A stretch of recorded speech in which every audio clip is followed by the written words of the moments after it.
নমস্কাৰ বন্ধু বান্ধৱীসকল সকলোকে পুনৰবাৰ স্বাগতম জনাইছোঁ মোৰ অন্য এটা বায়োগ্ৰাফি ভিডিঅ'লৈ।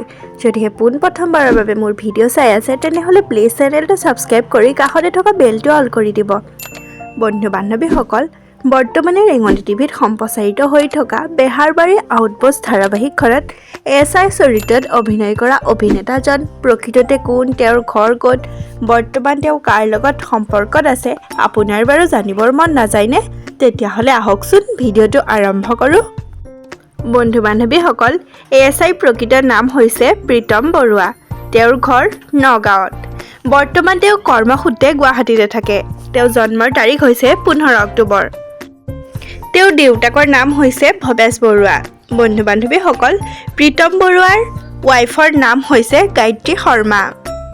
বন্ধু বান্ধৱীসকল, এছআই ছাৰ ওৰফে প্ৰীতম বৰুৱাৰ প্ৰথম অভিনয় কৰা ধাৰাবাহিকখনেই হৈছে বেহাৰবাৰী আউটপোষ্ট। আপোনালোকে বাৰু এছআই ছাৰৰ অভিনয় চাই কেনে পায় কমেণ্ট কৰি জনাবচোন। আৰু আপুনিও যদি এছআই ছাৰ ওৰফে প্ৰীতম বৰুৱাৰ অনুৰাগী তেতিয়াহ'লে তেওঁৰ কাৰণে এটা লাইক কৰি দিব। আজিলৈ ভিডিঅ'টো ইমানতে সামৰিছোঁ। যদি ভিডিঅ'টো চাই ভাল পায় লাইক, কমেণ্ট আৰু লগতে চেনেলটো ছাবস্ক্ৰাইব কৰি দিব।